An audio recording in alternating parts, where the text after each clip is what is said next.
So I think our panel is going to focus more on, I see so many articles where people say, blockchain has been around for 10 years. Why is nobody using it?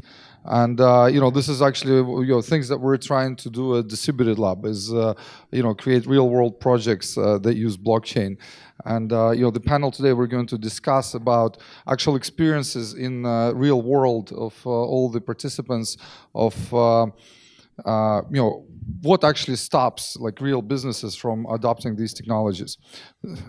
So, let's start by introducing ourselves. So I'm Roman Sulzhik. I'm, ex-banker, JP Morgan, Deutsche Bank, and now I'm one of the partners at the Distributed Lab. So guys, let's go through. Thank you. It's working? Just introduce yourselves and then I'll... Thank you. My name is Sriram Venkataraman. I'm come from New York, and I was here last year as well, so glad to be here again, another time with Powell and company. And my background is primarily consulting for financial services companies. Think of all the investment banking, trading, front office, back office, middle office, all the way from clearing and settlement to accounting. That's been my experience for the last 15 to 20 years. Well, I think this is not working then. Oh, it's not working? Okay, let me try. Give it. Okay. Hello, everybody. Andrei, Martchouk from Germany, Cologne. Thank you for coming and for having me here. My original background is payment industry. I worked for Click and Buy. It's a digital payment system based in Germany. Between 2000 and 2013, it was my way to Bitcoin. I discovered Bitcoin from this payment perspective about 2011 and started to get deeper into the community. And on a meetup in Amsterdam 2013, I met Vitalik, and Vitalik opened my eyes about what we can do with blockchain, except Bitcoin, because I was very tight in my payment side and very concentrated and focused only on payment futures. So on the next day after this meetup, I went back to Cologne and quit my job at Deutsche Telekom to start my first blockchain startup. It was an exchange. It was German-based cryptocurrency exchange, Yakuna. We operated it 2 years. And shut down in 2015. It was one of the first legal exchanges in Europe. So it was very hard time, you can imagine, to speak with European regulators in 2014-15 about regulating a crypto exchange in Germany, Switzerland, and UK. Yeah. Okay. So and now I'm only in blockchain projects and work a lot of in a lot of projects in industrial areas. So that's the reason why I'm here. Hello, my name is Daniel. I'm from Zurich. I'm a founder of blockchain companies in Zurich. I have two. I'm originally a banker. I'm definitely the least technical person in this room, I think, and the least academic as well. I'm a very much hands-on, practical person when it comes to my career. I was a trader, foreign exchange trader at the beginning, and in the end I was the head of the chairman's office. So I've seen the whole banking industry from bottom to top, and I think I can add some perspective to why and how blockchain is being used or not used at the moment. Yeah, no, that's wonderful. Yeah, so we try to create a panel of business practitioners, and I'll just do a very quick introduction, because we are doing a product. We're trying to actually create I call it like Oracle for blockchain, the token D product that Distributed Lab is developing, and hopefully in the spring we will have a developer version with like SDK and APIs out. And the way I personally look at this is the problem that I would try to solve is if I have a consortium of companies that want to create an ecosystem, for example, like the Stasis ecosystem that Tolia talked about, or anything else, if I want to exchange tokens for barrels of petrol or oil or whatever, if I want to create a consortium where we actually issue some assets and register them on blockchain, how to make it absolutely easy to set up this infrastructure and actually avoid some of the problems that we were talking about using of absolutely public blockchains, how to make it manageable so that if somebody, more like private blockchains, if somebody loses their assets, but he goes back and says, this is me, I did the KYC, restore my assets to me, these type of things, this is what we will try to solve with Token D. So it's basically easily configurable blockchain for corporations or consortiums of corporations, hence maybe I'll open up the guys. What do you see as good use cases for blockchain, and like what have you tried to sell to real world, and how successful have you been? Want me to start? You can start. Thank you. So one of the things that we are trying to do a lot. One of the things that we are trying to do a lot is in the area of KYC, or know your customer. We understand that different jurisdictions, like let's say Switzerland or Singapore or Geneva, they are all different. But at the same time, even today, it's 2018 now, there are dozens and dozens and reams or tons of documents being passed around, and also lots of signatures have been applied. And that is causing a lot of manual processes, a lot of back and forth email signatures and workflow actions that are so redundant now. And blockchain will be a very, very apt tool in order to make it much more efficient, much more faster. What takes 1 month can be done in less than a day using a hash key or a blockchain. So that is something that we are trying to sell to the banks. It's not easy, but at the same time, it is something that the banks can have lots of efficiencies, a lot of controls, and also auditability can be streamlined. So that is something that we can do that. I'm in the business of government services when it comes to my second business, and I basically learned that and I learned what it means to have a digital society when I was in Estonia a couple of times over the last 3 years. And we try to replicate that into a setup that we now started using in Switzerland with our first clients, the state of Switzerland, to basically enable them to develop digital identity services through our platform. That's a very simple use case, at the same time very complex. Obviously, digital identity I'm a very big believer in that being one of the best use cases blockchain can actually be used going forward. So we have started developing a service that is very little blockchain based. We only use timestamping. My friend Lucas helped develop this functionality with us, but we are basically now trying to step by step develop this service into a fully backed blockchain solution. And so we have just announced a cooperation with Sovereign Foundation to start leveraging their identity protocol. And they're actually also, just as a side remark, we also have already the future solution in mind, which is called Valid, the project Valid, which we are launching at the moment as an ICO as well. So I have also a bit of a view there, how this could develop going forward. And so we're coming at the topic from different angles, and I think that's the secret to be successful with blockchain at the moment. Not to be maximalist when it comes to one technology to be used or one overarching solution to be developed, because you will not get there at the moment. There is no standard out there. People are afraid. People don't understand this technology enough in order for them to embrace it, especially certainly not in government space cases. And so I think for me, the success factor number one is to educate people and do step-by-step development when it comes to such projects. Yeah, I saw a lot of project in corporate environment last 2 years, and the range is really huge. Yeah, from identity management, supply chain management, IP management, whatever. But all the cases have such a high ambition, but such a small execution. And this fact turned me a bit back to the roots. I'm far away to be a Bitcoin maximalist, but Bitcoin is for me still a biggest working use case in blockchain area. And so this is what I tell my customers as well. Looked at community projects, first of all on Bitcoin projects. It's about value transfer, and start with the small cases, with the cases where about value transfer, and define what is a value. Is identity a value? It's good. It's another value may be good as well, but you have to create a filter. You have educate people, and this is the most important thing. Don't buy ICO tokens, buy books and educate yourself. That's my statement.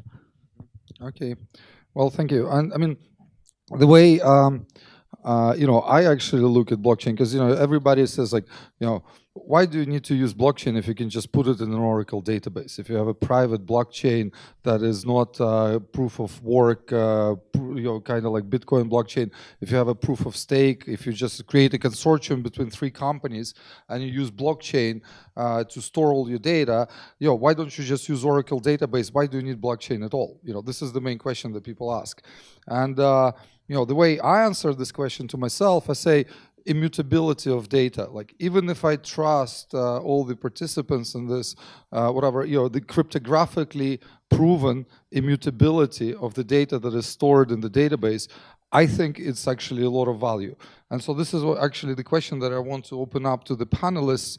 Like, where do you see like blockchain-based solutions like being different from traditional relational database solutions? Like, what are the main qualities of these solutions that you see that the traditional systems don't bring? I see, to myself, as I said, cryptographically proven immutability of data, that you cannot, no government official or no member of the consortium, no hacker can go back and change the data that is stored there, where it's a, for example, registry of something. What do you guys see as the main value? I'm glad you asked that question, Roman. You can hit upon the key point of immutability. Think about it, in the books and records of the bank, like an accounting or a clearing and settlement, there's no guarantee that the statements given by the bank is not tainted, is not tampered with. But with blockchain, it is cryptographically proven to be immutable. No one has touched it, no one has changed it. If it has changed, the hash has changed. So that is something very, very crucial, wherein I can even think about a credit card portfolio as of December 31st, 2017. If that is coming out of blockchain, I have a lot more reliability on the data, as opposed to somebody signing off saying that, yeah, everything looks good. That's not the case anymore, because now you have modern technology like blockchain to guarantee what has been produced on the end of the year is actually no one has touched it at all.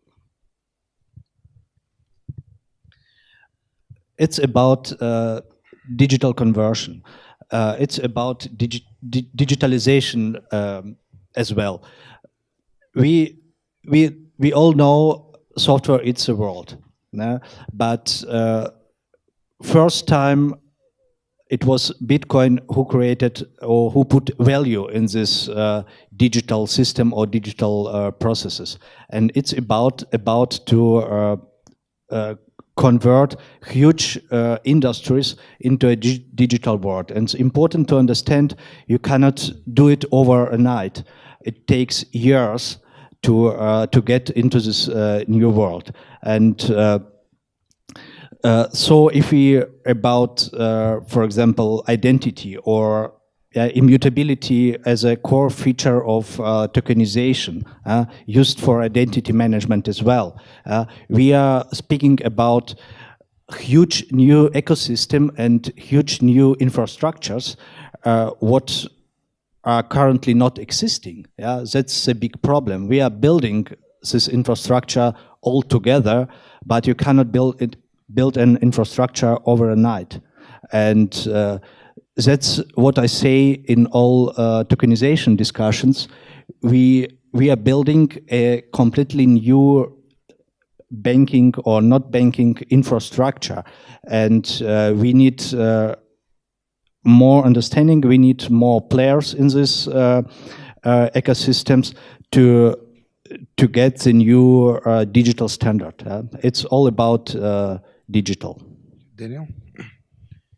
I guess ultimately it's a consequence, but what I believe is the most important thing is decentralization, in the sense that there's trustless systems. Nobody needs to trust each other, and they're still working, and that's, I think, is the big phenomenon here, and the big sensation. So I think if you can explain that meaningfully to somebody that is not technical at all, and then they start grasping this concept, then they start grasping the huge potential implications this will bring to anybody, and then anybody or any infrastructure or any system or any industry that is centralized, as most of them are at the moment. And so therein lies the problem. We cannot explain that, and if we can explain it, there's going to be immediate questions like these highly inefficient processes that are still involved when it comes to Bitcoin, energy consumption, all these classic headline story consequences, negative consequences of this technology. And so I think therein lies the challenge, that we actually address these things, and only then really start being really like sensationalists about how this actually will change. Because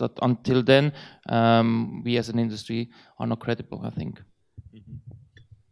Okay, thank you, guys. I mean, I don't want. I think we can talk all day, but I think we have sent some good messages here. Let's open up for questions. Like, if anybody has any questions to the panelists in terms of how people think that blockchain will actually be used in the real world. I actually have a question. So my question is, when we are talking about digital identity and blockchain, then what kind of problems are we expecting when we decentralize those who are checking the identity?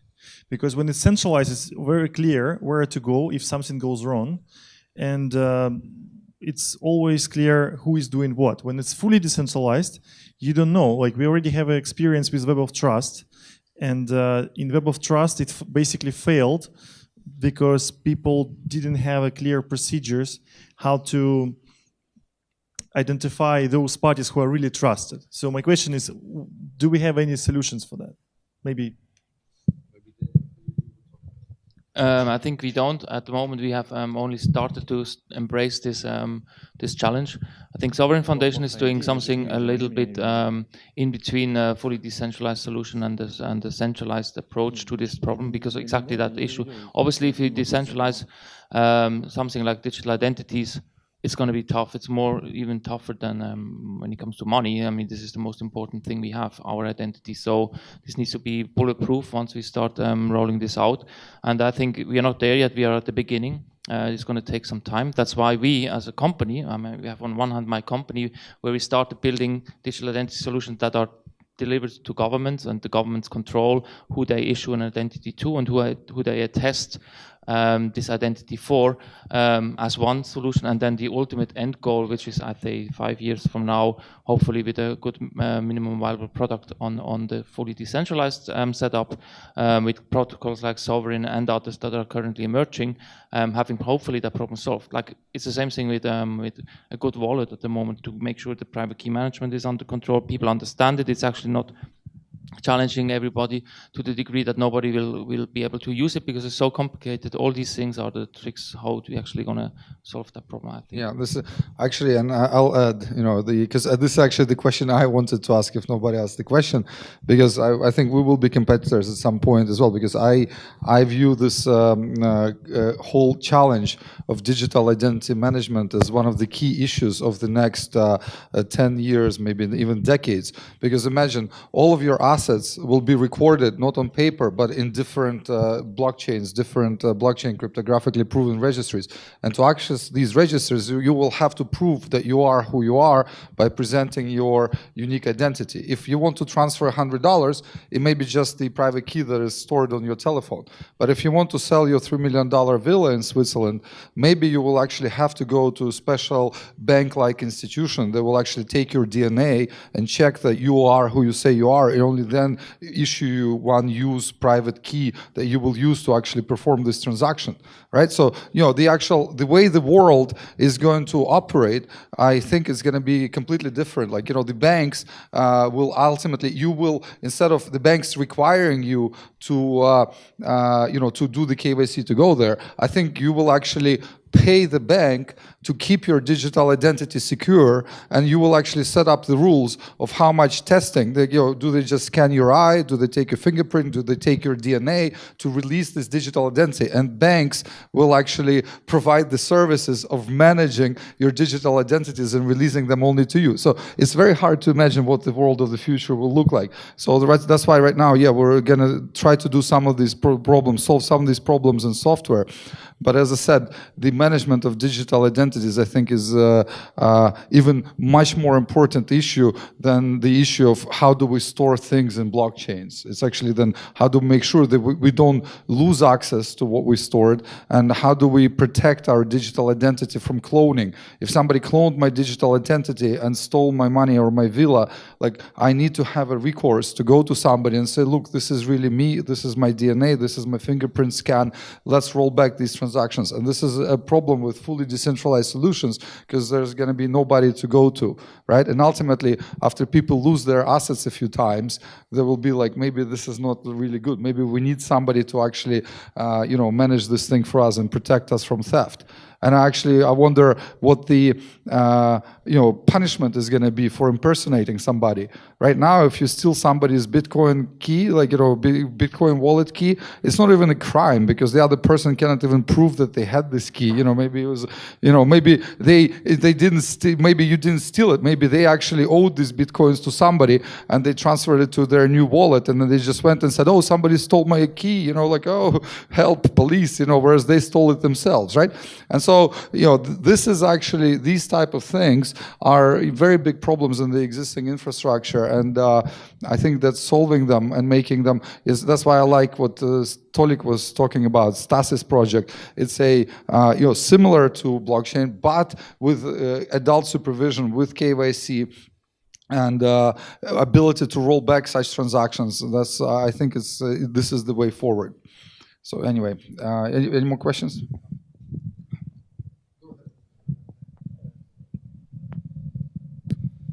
Hi, my name is Vadim, and since the panel about with people that is coming from the enterprise sectors, I guess you're closely monitoring the situation about the blockchain implementations in the different enterprises, and the question is, which examples do you know about blockchain implementation that exist today that have a good reason of implementation for the enterprise, for the big enterprise? If you have such example, not just like in theory, but really already that implemented and given some values for this enterprise, and maybe it's some company or project, I will be great to know answer about it. Thank you. Thank you, Vadim, for asking that question. It is not easy just to roll out blockchain application that is live, to your question, because there is a lot of legacy, especially in the US where I'm from. There's a lot of legacy technology, legacy systems, jobs, careers. They're all at stake, and they're all hanging on COBOL, developed in 1960s and 70s. Even today, the settlement systems for, let's say, equities, US equities, are done in mainframes, COBOL systems. They cannot rip out all of that away and put in a blockchain that will do the settlement in 2 hours as opposed to 2 days. So there's a lot at stake before they can roll out. People are worried about jobs. People are worried about their security, and it's not easy. If you talk a new technology like blockchain. But nevertheless, the banks, which I know very well, they are also aware that there are these disruptors to their business, which is actually coming from smaller technology shop. They are not banks per se, but they are 5% technology company who can create a settlement system that can settle transaction in less than 2 hours, as opposed to 2 days that the big bank is doing. So there is that aspect that we need to consider. The short answer is no. The short answer, he doesn't know any. So do you guys know any? I can provide a short answer as well. Yeah, I didn't see any successful blockchain projects created by a corporate, but I saw a successful blockchain projects created by community or created by startups and used by corporates. Yeah, one of them for me, for example, is BigChain DB. Yeah, the guys are here in room. For me, it's a successful project for enterprise use. But as mentioned, we shouldn't expect some successful blockchain projects coming from corporates. It's simply impossible. That's the reason why we shouldn't expect good projects from Kodak ICO as well. Yeah? It doesn't work. Yeah? No way. That's a statement I provide every time in my discussions with corporates. Look at community projects. Yeah? The best values in blockchain area are coming from community projects. Yeah? If someone asks what is the best digital asset projects ever or a good relevant projects, for me it's a CryptoKitty. CryptoKitty is a new, it's about new asset class. It's a best example of a new asset class. Yeah, actually, CryptoKitty is an amazing example. Yeah. Daniel, do you have an example for the sake of time? No, I don't, but I also would like to come back to the comments. They're pretty negative here. I think it's not so bad that the corporates cannot do it themselves, and there's a lot of activity going on. It's just a question of doing that quantum leap forward about the infrastructure from the 60s, and that needs to be replaced. There's no question that cannot continue for the next 50 years. It will be replaced. It's obviously on the balance sheet of a bank. It's built in as an asset that they cannot write down one day to the next, because it's billions of dollars on the balance sheet of a bank with this infrastructure. As goodwill, it's there. They cannot just take that down.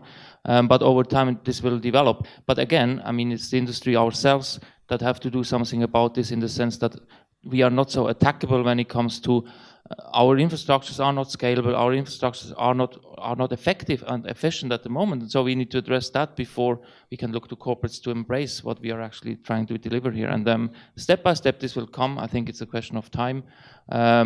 We have seen big consortiums failing, R3 is an example, but over time all of this will converge into successful projects, I'm sure. Thanks, Daniel.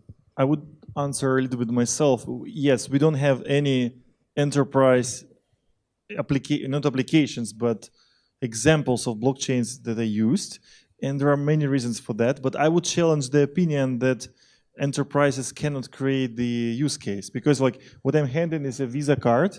Yes, some people believe it's an evil company, but it's the most profitable company, one of the biggest story. But it was created by a consortium basically of banks, which saw the opportunity to cover the whole world with this uniform infrastructure where everybody can pay. Like I can pay with this Ukrainian card anywhere in the world, like in a second. It's really, so at some point blockchain will be used as an infrastructure for reconciliation and for settlement. It may come from enterprises. So this is the example. I would like to add, we are at the tipping point, I think, from where this is actually going to become really effective, because I was just in Davos as well, and I've never seen so many people, young people there are actually next to the existing leadership of this planet. That is very nervous. If you read Financial Times or any other newspapers at the moment, everybody talks about this crypto situation up there, and it's actually, I think, a sign for the times that this is actually going to change. It's going to be a regulatory challenge coming up to us. We're going to see much more regulated things when it comes to ICOs and so forth going forward. But at the same time, people are taking it serious. I don't think anybody suggests anymore, after Jamie Dimon's stupid comments last year about Bitcoin being totally a Ponzi scheme and stuff like this. Nobody would ever say that again at the moment. Things are being taken much more serious now. The value of Bitcoin is a Ponzi scheme. So, but anyway, guys, any more questions? Roma and all other panelists, I'd like to address the point about being able to come up to some authority and provide your DNA and sort of certify that you is actually you and get back your stolen cryptocurrencies. We should prepare for a time when the actors using cryptocurrencies will be not people, but just algorithms, right? And an algorithm does not have any DNA to provide, and all algorithm possesses is a private key. So we'll have at some point of time to decide whether something signed with a private key is a fact forever, or it can be rolled back. So should we transgress the physical bodies and just get away with any DNA identities and just say that identity is really just a private key, and whoever controls the private key controls everything that can be signed? And in this future, we will be able to actually facilitate the interchange of independent algorithmical agents only existing somewhere on the internet and not necessarily as people with physical bodies? Or should we fall back and start fighting Skynet today and prevent the Terminator 3 from happening? What do you think? This is an amazing question, because I actually think that, yeah, like after this, Bitcoin collapses and, maybe people will actually develop Skynet and all this leftover hardware, using smart contracts on Bitcoin that that our friends from Argentina are doing. But it is a very big issue, because artificial intelligence is not going to have DNA, and artificial intelligence, potentially will be able to own legal entities, just like corporations right now. So if you have a corporation that is run by an algorithm, and this is what the book Homo Deus, it actually talks about it, is, if you have a corporation that is run by an algorithm, who owns, this corporation potentially can own itself, and if it owns the private keys, it performs the banking transactions. Who are the humans to say what is it to do? And it's actually amazing examples. Like there is a company that uses algorithm to make investment decisions. Like so basically they have a board member. One of the board members is an algorithm. So they basically saying we want to invest $1 billion here or $1 billion there. And an algorithm makes a vote just like anybody else, just like human members. And what they actually found, that the algorithm has a bias towards other algorithms. So if some company is using more algorithmic software, it usually votes yes to invest in that company. So I agree with you, it's a fascinating challenge that we're going to, but I still think that for the nearest future, for the nearest decades, I still think that human identity is going to be the driver and the essence of the right. But then ultimately, yes, we will get to this situation where the rights of algorithms and the rights of robots are going to have to be represented, and in this digital world is exactly where these first clashes of humans and robots are going to happen. But anyway, that's my view.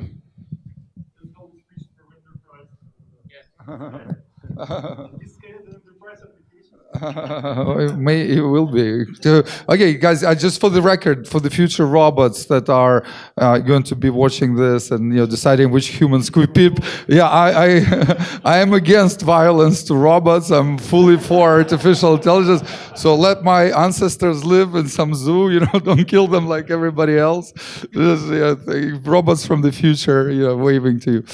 All right, guys, thank you. It's a wonderful question, wonderful panel. Thank you, everybody. And let's do lunch now. Yeah. Oh wow, let's do lunch now. I'm announcing lunch. Wonderful. Whoa.